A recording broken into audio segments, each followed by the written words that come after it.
Great. Thanks for that.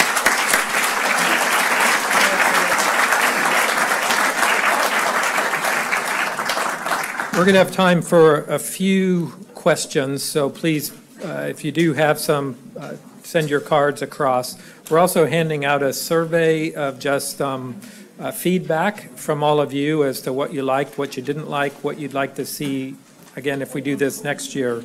So we'll take some questions. My first question is for Dr. Montgomery, or actually Dr. Schweizer as well. So the question is all of this genetic or genomic testing created equal? That is where you have your testing done, is that important in terms of getting valid, verifiable results, since we're using this potentially to guide therapy? Yeah, so my comment on that would be, there are many, many different assays that are out there that you'll see, commercial vendors that can do sequencing. They do not all do it as well as others. I would say that although the nitty-gritty details are probably not a source of fascination for the people in the room, the bottom line is it does matter who does the assay. And I would make a pitch for our local Oncoplex assay as being, from my experience, the best one out there. There are patients who have had sequencing done through other labs who did not find things that we did find when we did the sequencing through Oncoplex. Yeah, I mean, I'll just give an example of some work that we've done. It's looking at trying to characterize these hypermutated tumors because it's so important to find them. It has a huge implication in terms of how a patient might respond to an immune therapy. But we did a study where we looked at the most common commercial test used to look at defining hypermutation and compared it to Oncoplex, the one that we use here in-house. And we found that Oncoplex far outperformed.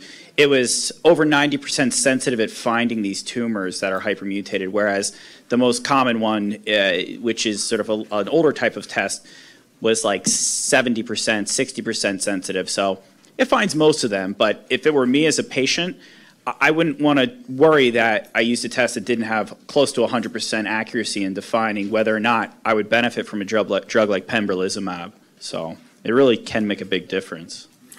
Dr. Schweizer, what are the side effects of high-dose testosterone? Yeah, I mean, so far it's been very well tolerated. We've generally selected patients that have been asymptomatic because there's always this theoretical concern that if it doesn't work, maybe it's going to make the cancer grow. But so in patients that are selected that don't have symptoms from their cancer, it's been very well tolerated. In fact, most people have improved quality of life on testosterone, which isn't surprising. There's a low risk for developing blood clots with testosterone, and that's true of other hormones. You might have heard that, with birth control, for instance, there's an increased risk for blood clots, and that's true with testosterone too.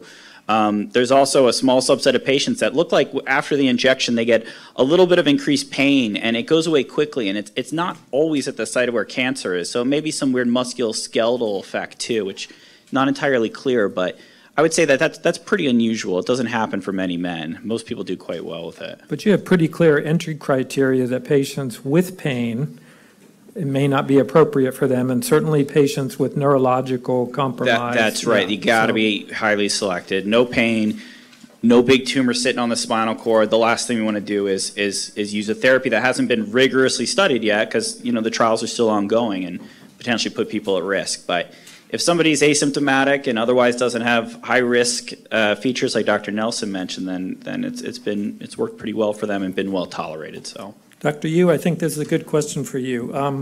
Is marijuana studied for treatment in prostate cancer? Thank you, Pete. I think that, obviously marijuana has some medical benefits. There's a medical marijuana in this state is also legal recreationally, and there's certainly benefits in regards to patients that have fatigue, that have nausea. There have been quite a few studies about that. In regards to definitive clinical studies showing anti-cancer activity against prostate cancer, I'm not aware of any such definitive data. Dr. Lee, there's a question about possible long-term side effects, or I guess lack of long-term data looking at side effects for immunotherapy. Are there any side effects that might affect quality of life later?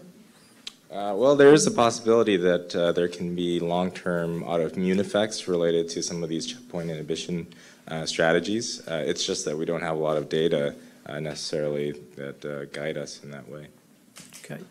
There's a question about how do you find out if you're eligible for any of the clinical trials that were described here, or maybe that will be available in the future. So the Seattle Cancer Care Alliance website has the vast majority of our trials listed.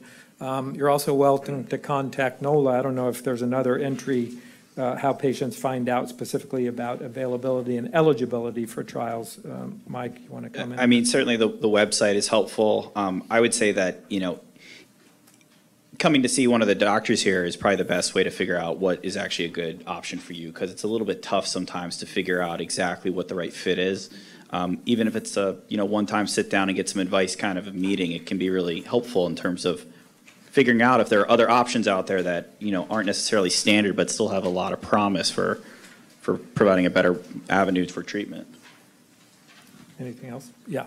So there's a question about, do prostate cancer cells in men with, I guess you would say, the lower risk prostate cancers that are followed on active surveillance, do those tumor cells shed? Do they circulate in the bloodstream or the lymph system? I can take a stab at that. I would say, as far as we know, no. One of the hallmarks, at least as the pathologists have shown, is that these lower Gleason grade cancers look much more normal-like. They're obeying the kind of physiology where they'll stay put. They don't generally invade. They don't generally spread. We've done a study here looking in men coming in for surgery. They had radical prostatectomy, and we specifically looked in their bone to see if there was any evidence of spread. And a recent study showed no. We don't find any evidence of spread in those lower risk patients. So I would say that if everything fits pathologically under the microscope with the biopsies and active surveillance, that in general those cells are not destined to spread and cause a metastases. More general question, why do some, maybe for Dr. Lin, why do some doctors give value to the actual PSA number and others don't? I don't know if any of you want to take a stab at that. Maybe, I'm not sure if the intent is primary care doctors in terms of referring a patient on for a screening or a biopsy. I think partly it's a matter of education and getting mixed messages, right? So we used to do a lot of PSA screening, and then there were some recommendations made that PSA not be used as a screening test. It was argued it did more harm than good. So for probably 5, 6, 7 years, the general physicians, the internists and family doctors were really counseled not to talk about PSA screening and certainly not to do it. That recommendation has changed again slightly, where it's now recommended to have a discussion, so they don't automatically do it. But I think there's also just a lack of understanding, as Dr. Lin mentioned, of the age-related importance of PSA. And I think it's up to us as well to try to educate those providers about the importance of a number at age 50, for example, may be quite different than a number at age 70. If you guys have any comments further about that. Nope. Okay. The rest of these questions are primarily more specific with, except from the one for Dr. Zhang, and that is, can the same area of the body be radiated twice or more, and the reason why not? Why you couldn't repeat? So your body does have a lifetime memory for radiation treatment. It's not like some kinds of chemotherapy where, you know, you give it, the blood counts go down, it goes back up, and you're good to go. No, your body has a lifetime memory for radiation. And so while it is possible to treat the same area twice, it does become riskier to treat it a second time.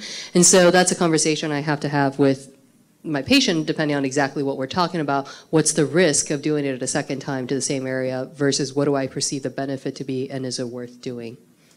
Great. So in the interest of time, we're going to excuse the panel. Thanks so much, except for one last question, which was my second favorite. Why is the restroom so far away?